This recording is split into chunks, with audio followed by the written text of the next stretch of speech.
उधर अस्पताल में मार खाए हुए तीनों लड़के आपस में पेरेंट टीचर एसोसिएशन की मीटिंग की बात कर रहे थे। उन्हें यकीन था कि स्कूल में मीटिंग अब तक शुरू हो चुकी होगी। तीनों को पूरा भरोसा था कि अब किम ह्यून संग के दिन खत्म हो चुके हैं। आखिर मिन्हो की माँ का स्वभाव पूरा इलाका जानता था। जब बात अपने बेटे की आती थी तो वो पूरे स्कूल को सिर पर उठा लेती थी और इस बार वो ह्यून संग की जिंदगी बर्बाद किए बिना नहीं रुकेंगी। तीनों लड़के खुश थे। उन्हें लग रहा था कि यही सही इंसाफ है। आखिर ह्यून संग ने उन्हें बहुत बुरी तरह पीटा था। पार्क मिनचुल ने कहा, अगर स्कूल वालों ने उसे निकाल नहीं दिया तो मैं खुद स्कूल वापस जाऊंगा और उसे इतना मारूंगा कि वो घुटनों पर बैठकर खुद स्कूल से निकाले जाने की भीख मांगेगा। उसने आगे कहा, अगर उसे अभी स्कूल से निकाल भी दिया गया तब भी मैं उसे नहीं छोड़ूंगा। जब तक वो हमें मुआवजा नहीं देगा मैं उसका पीछा करता रहूंगा। मुआवजे की बात सुनते ही उसके दोस्तों की आंखें चमक उठी। वे बोले, उस बेवकूफ से कुछ $100 तो आसानी से निकलवा लेंगे। फिर तीनों बैठकर सोचने लगे कि उस पैसे से क्या क्या करेंगे। कोई मोटरसाइकिल खरीदने की बात करने लगा तो कोई लड़कियों को बाइक पर घुमाने के सपने देखने लगा। इधर पेरेंट टीचर एसोसिएशन की मीटिंग अचानक रुक गई। जोर से मेज पर मुक्का पड़ा। आवाज पूरे कमरे में गूंज उठी। ये मुक्का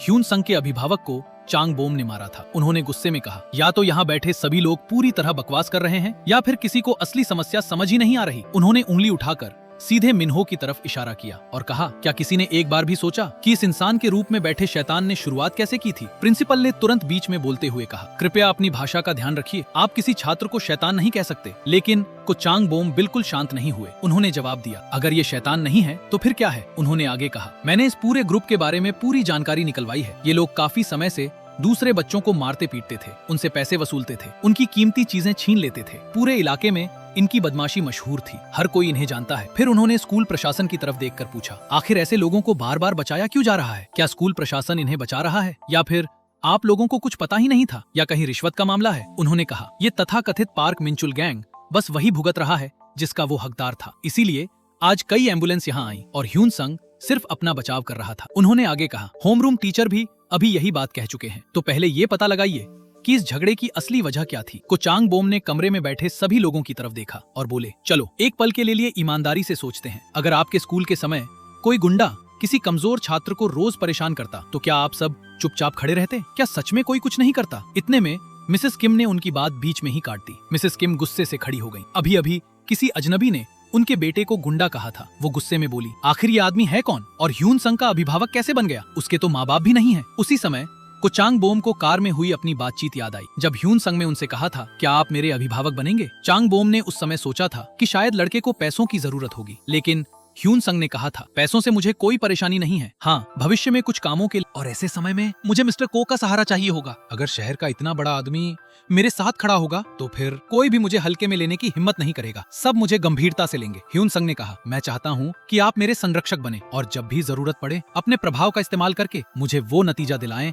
जिसकी मुझे जरूरत है। फिर उसने वादा किया, इसके बदले मैं अपनी पूरी ताकत लगा दूंगा ताकि आप म्योंगजिन कंस्ट्रक्शन के अगले डायरेक्टर बन सके। चांग बॉम ने उसकी सारी बातें बड़े ध्यान से सुनी, फिर मुस्कुराकर बोले, मुझे इसमें कोई दिक्कत नहीं दिखती। उन्हें ह्यून संग की बातों पर पूरा भरोसा हो गया था। उस लड़के में एक अजीब सा आत्मविश्वास था जो सामने वाले को भी यकीन दिला देता था। चांग बॉम ने कहा, बस मुझ पर भरोसा रखो। तुमने किसी को पीटा है या नहीं इससे मुझे कोई फर्क नहीं पड़ता, बाकी सब मैं संभाल लूंगा। और अब मीटिंग में वही महिला पूछ रही थी, आखिर ह्यून संग का अभिभावक कौन है? को चांग बॉम धीरे धीरे अपनी सीट से उठे। उन्होंने पूरे कमरे में मौजूद लोगों की तरफ देखा और ऊंची आवाज में कहा, मैं किम ह्यून संग का अभिभावक हूँ। मेरा नाम को चांग बॉम है। मैं म्योंगजिन कंस्ट्रक्शन के मालिक का सबसे बड़ा बेटा हूँ। उन्होंने आगे कहा, और मुझे लगता है यहाँ मौजूद किसी को भी अंदाजा नहीं है कि आप लोग किससे बात कर रहे हैं, क्योंकि ह्यून संग मेरे लिए मेरे छोटे भाई जैसा है और मुझे पूरा यकीन है कि वो कभी किसी को बिना वजह परेशान नहीं करेगा। लेकिन आज मुझे पता चला कि उसके खिलाफ तो पेरेंट्स कमेटी तक बना दी गई है, इसलिए मैं अपना सारा काम छोड़कर सीधा यहाँ चला आया। उन्होंने आगे कहा, मैंने सोचा था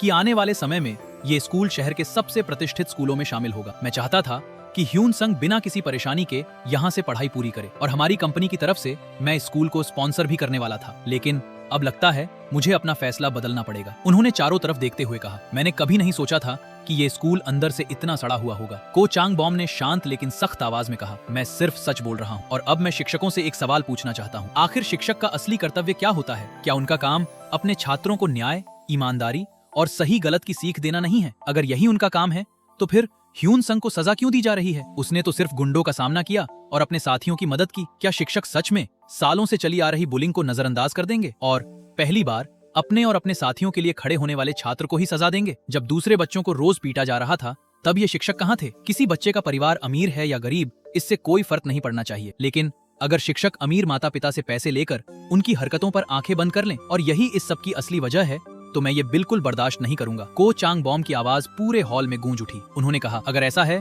तो मैं सिर्फ इस स्कूल को बर्बाद नहीं करूंगा, बल्कि जो भी लोग उन गुंडों का साथ दे रहे हैं, मैं उन सबको भी सजा दिलाऊंगा। मैं यह भी सुनिश्चित करूंगा कि वे इस शहर के आसपास भी नजर न आए। फिर उन्होंने ठंडी आवाज में कहा, हाँ, अगर चाहो तो इसे धमकी समझ सकते हो, क्योंकि मेरे हिसाब से यही असली न्याय है। पूरा ऑडिटोरियम एकदम शांत हो गया, कोई भी कुछ बोल नहीं पाया। प्रिंसिपल समझ ही नहीं पा रहे थे कि म्योंगचुन कंस्ट्रक्शन के मालिक का बड़ा बेटा आखिर ह्यून संग का अभिभावक कैसे बन गया। आखिर ह्यून संग तो एक अनाथ लड़का था जो अपनी दादी और छोटे भाई के साथ रहता था। प्रिंसिपल ने तुरंत समझ लिया कि अगर उन्होंने अब भी मिन्हो का साथ दिया तो सिर्फ म्योंगजिन कंस्ट्रक्शन जैसी बड़ी कंपनी से रिश्ता बनाने का मौका ही नहीं खोएंगे, बल्कि उनकी बात अनसुनी करने की वजह से उन्हें इस शहर से भी बाहर किया जा सकता है। प्रिंसिपल ने मन ही मन फैसला कर लिया कि अब मिन्हो के परिवार से दूरी बनाना ही बेहतर होगा। ये उनके लिए अपनी अच्छी अब प्रिंसिपल उनके बेटे को ही इस गैंग का सरदार बताने वाले हैं, लेकिन प्रिंसिपल ने उन्हें बीच में ही रोक दिया। उन्होंने कहा, अभी आपकी बोलने की बारी नहीं है। मैं किसी पर आरोप नहीं लगा रहा, मैं सिर्फ सामने आए तथ्यों की बात कर रहा हूँ। ये पेरेंट कमेटी सभी उपलब्ध जानकारी के आधार पर निष्पक्ष फैसला करने के लिए बैठी है। उन्होंने आगे कहा, पिछले कई सालों से छात्र किम ह्यून संग पढ़ाई में हमेशा सबसे अच्छे छात्रों में रहा है। ऐसा छात्र बिना किसी बड़ी वजह के इतना बड़ा कदम नहीं उठाएगा, इसलिए मेरा मानना है कि हमें ह्यून संग की बात भी सुननी चाहिए। ह्यून संग ये सुनकर संतुष्ट हो गया। आखिरकार पहली बार किसी ने उससे भी उसकी राय पूछी थी। वो अच्छी तरह जानता था कि अगर उसके साथ इतना प्रभावशाली आदमी खड़ा ना होता तो कोई उसकी बात सुनने तक को तैयार नहीं होता। उसे अपनी पिछली जिंदगी याद आई, तब उसके साथ ऐसा कोई भी नहीं था। ह्यून संग धीरे से खड़ा हुआ और बोला, मैंने कई बार अलग अलग शिक्षकों से शिकायत की थी कि पार्क मिनचुल का गैंग लगातार एक छात्र को परेशान कर रहा है, लेकिन हर बार मुझे एक ही जवाब मिला। उन्होंने कहा कि पार्क मिनचुल ऐसा लड़का नहीं है जो ऐसी हरकत कर सके। शायद ये सिर्फ मजाक होगा। कुछ शिक्षकों ने तो मुझसे ही कहा कि किसी के लिए परेशानी मत खड़ी करो, मर्द बनो और अपनी समस्या खुद संभालो। कुछ शिक्षकों ने यह भी कहा कि वे मदद करेंगे, लेकिन असलियत में उन्होंने कभी इस मामले की जांच तक नहीं की। मिस्टर किम चुपचाप उसकी बातें सुन रहे थे। उन्हें अच्छी तरह समझ आ गया था कि ह्यून संग की ये बातें सीधे उन्हीं की तरफ इशारा कर रही थी। ह्यून संग ने आगे कहा, कुछ शिक्षकों ने सिर्फ उन गुंडों को डांट दिया, लेकिन उसका उल्टा असर हुआ। उन्हें लगा कि उनके साथ कुछ होने वाला ही नहीं है और इसी वजह से उनकी हिम्मत पहले से भी ज्यादा बढ़ गई। ह्यून संग ने बिना किसी झिझक के कहा, हाँ, मैंने मिन्हो को मारा था और उसके बाकी साथियों को भी अस्पताल पहुंचाया था। आज मैं यहाँ सिर्फ इसलिए कटघरे में खड़ा हूँ क्योंकि मैंने एक बार किसी पर हाथ उठाया। वो कुछ पल रुका, फिर बोला, लेकिन असली समस्या ये नहीं है कि मैंने ज्यादा मार दिया। असल समस्या ये है कि सब लोग मुझे हमेशा कमजोर, बेबस और बिल्कुल नुकसान ना पहुंचाने वाला लड़का समझते रहे। अगर वही गुंडे मुझे पीट पीट कर मार डालते या मुझे छत से नीचे धक्का दे देते तो ये मामला भी कुछ ही दिनों में दबा दिया जाता, क्योंकि मैं एक बेबस लड़का था। इस दुनिया में अमीर और गरीब के लिए कानून भी अलग अलग तरीके से काम करता है। ह्यून संग ने पूरे हॉल की तरफ देखते हुए कहा, वो गैंग आज भी मौजूद है और अगर उन्हें नहीं रोका गया तो वे आगे भी लोगों की जिंदगी बर्बाद करते रहेंगे। इसलिए मैं पेरेंट कमेटी से मांग करता हूँ कि उन्हें कानून के अनुसार सबसे कड़ी सजा दी जाए। अगर ऐसा नहीं हुआ तो मैं खुद इस स्कूल की सच्चाई सबके सामने ले आऊंगा। पूरा शहर जान जाएगा कि स्कूल के अंदर क्या होता है और बहुत जल्द देसान शहर में इस स्कूल का नाम बदनामी की वजह बन जाएगा। अगर आप लोग चाहते हैं कि मैं चुप रहूं तो सिर्फ एक ही रास्ता है, जो लोग सच में दोषी हैं उन्हें निष्पक्ष और उचित सजा दी जाए। इतना सुनते ही मिसेस किम फिर से जोर जोर से चिल्लाने लगी। उन्होंने कहा, कोई भी मेरे बेटे मिन्हो पर झूठा आरोप नहीं लगा सकता। अब उन्हें साफ महसूस हो रहा था कि मामला उनके हाथ से निकलता जा रहा है। वो एक तरफ गईं, मोबाइल निकाला और तुरंत अपने पति को फोन लगाया। उन्हें उम्मीद थी कि उनके पति आकर ये पूरा मामला अपने प्रभाव से संभाल लेंगे। फोन उठते ही उन्होंने कहा, मैं अभी स्कूल में हूँ, पेरेंट टीचर मीटिंग चल रही है हमारे बेटे की पिटाई के मामले में, लेकिन अब ये लोग कह रहे हैं कि सारी गलती मिन्हो की है। प्रिंसिपल और होमरूम टीचर भी पूरी गंभीरता से यही बात कर रहे हैं, सिर्फ इसलिए क्योंकि म्योंगचुन कंस्ट्रक्शन के मालिक का बड़ा बेटा यहाँ उस लड़के का अभिभावक बनकर आ गया है। ये एहसान फरामोश लोग हमारे परिवार की सारी मदद भूल गए हैं। फिर उन्होंने पूछा, आप कहाँ हैं? क्या आप यहाँ आ सकते हैं? उधर से अचानक सवाल आया, क्या सच में को चांग बॉम उस लड़के का अभिभावक है? पत्नी ने तुरंत कहा, हाँ, क्या आप उन्हें जानते हैं? उन्हें लगा अब उनके पति तुरंत आएंगे और सबको उनकी औकात दिखा देंगे, लेकिन अचानक फोन पर उनके पति जोर से चिल्लाए, तुम्हें कुछ भी समझ नहीं आ रहा, तुम्हें बिल्कुल अंदाजा नहीं है कि तुम किस आदमी से उलझ रही हो। उन्होंने सख्त आवाज में कहा, जो भी कह रहे हैं सब मान लो और तुरंत वहां से निकल जाओ। इतना कहकर फोन कट गया। मिसेस किम कुछ पल तक चुपचाप खड़ी रह गईं। उन्हें बिल्कुल उम्मीद नहीं थी कि मामला इस मोड़ पर पहुंच जाएगा। उसी रात पेरेंट टीचर मीटिंग के बाद ह्यून संग अपने बिस्तर पर लेटा था, लेकिन उसे नींद नहीं आ रही थी। आखिरकार शिक्षकों ने फैसला सुनाया, किम ह्यून संग को 100 घंटे की कम्युनिटी सर्विस करनी होगी और स्कूल में हिंसा करने वाले बाकी 4 छात्रों पर कड़ी अनुशासनात्मक कार्रवाई की जाएगी। जब जोंग मिन हो ने यह फैसला सुना तो उसे अपने कानों पर यकीन नहीं हुआ।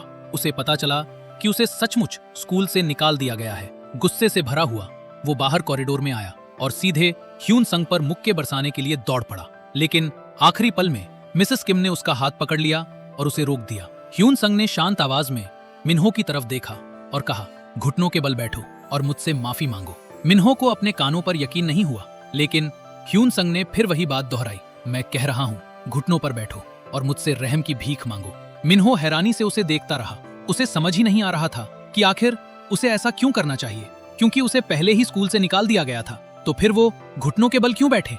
लेकिन ह्यून संग बस हल्का सा मुस्कुराया और बोला, अपनी माँ से पूछो कि तुम्हें घुटनों पर बैठना चाहिए या नहीं। फिर उसने कहा, अगर अभी भी समझदारी दिखाओगे तो शायद स्कूल से निकाला जाना ही तुम्हारी आखिरी सजा होगी।